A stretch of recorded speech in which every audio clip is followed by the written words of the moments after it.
want to dip into the horrible issue, the conflict ongoing in the Middle East. And today across to Washington to catch up with John Decker, who's the White House correspondent for Grey Television, because I wanted to find out what sort of an impact Joe Biden is having on this issue from Washington. I spoke to John Decker earlier this afternoon. John, good to talk to you again. I want to focus on the Middle East, where the situation continues to deteriorate.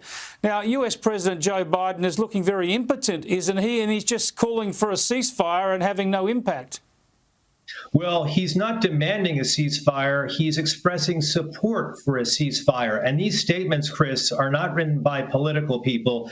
They're written by diplomats. And that's very diplomatic language. Keep in mind also that the U.S. Secretary of State Antony Blinken is couching his support for a ceasefire, saying that we agree to a ceasefire only if the parties, the Israelis and Hamas, agree to a ceasefire. So there's that out. And meanwhile, in all of this, Chris, there's so much political pressure that's being put on President Biden by progressives in his own party, urging President Biden to take a tougher line on Israel. Yeah, look, it's a difficult situation because, of course, there are a number of political factors at play. There's the internal politics of Hamas and the other Palestinian organisations. There's the power plays within the Middle East involving Iran, Turkey and the Arab nations. But there's a sense that there's no doubt that the Palestinians here, at least through Hamas, are testing President Biden's will. And at the moment, it's found wanting.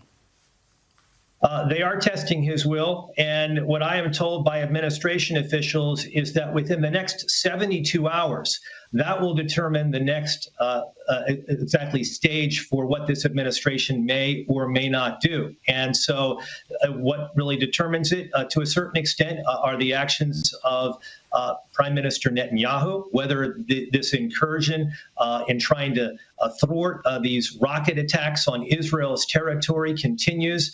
As you know, Prime Minister Netanyahu is trying to degrade Hamas, not only militarily, but also politically. And essentially, until Mr. Netanyahu believes that they've achieved that goal, the attacks by Israel will continue. Look, we all know that President Donald Trump had his faults, but his Middle East policy was a great success.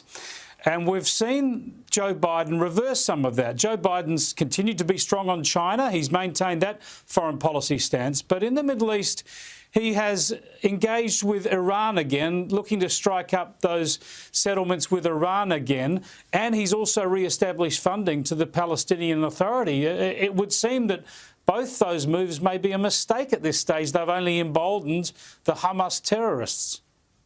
It emboldens Hamas, and Chris, to your point, it also emboldens Iran. And the reason being is because in all of this, the vacillation undercuts the Abraham Accords. That was the big foreign policy success in the Middle East achieved by President Trump. And as a result, it gives essentially a green light to Iran to continue funneling this weaponry to Hamas, to continue trying to upset the peace that was achieved during the Trump administration. And it was peace. It was peace that existed for all 4 years of President Trump's term. Yeah, it's a hell of a situation. I don't think we're going to see Israel stop until they've knocked out all the weapons stockpiles that they believe are in Gaza. But I suppose it is what happens from there.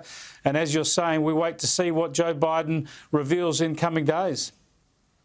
That's exactly right. And I think that to a certain extent, Mr. Netanyahu has given President Biden out. After all, he alone can decide when they've achieved their goals.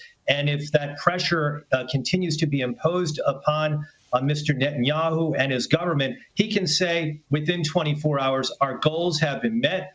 We can now talk about lowering the temperature in this region and also talk about a ceasefire as well. Yeah, let's hope that comes sooner rather than later. Thanks for joining us again, John. I appreciate it. Thank you, Chris.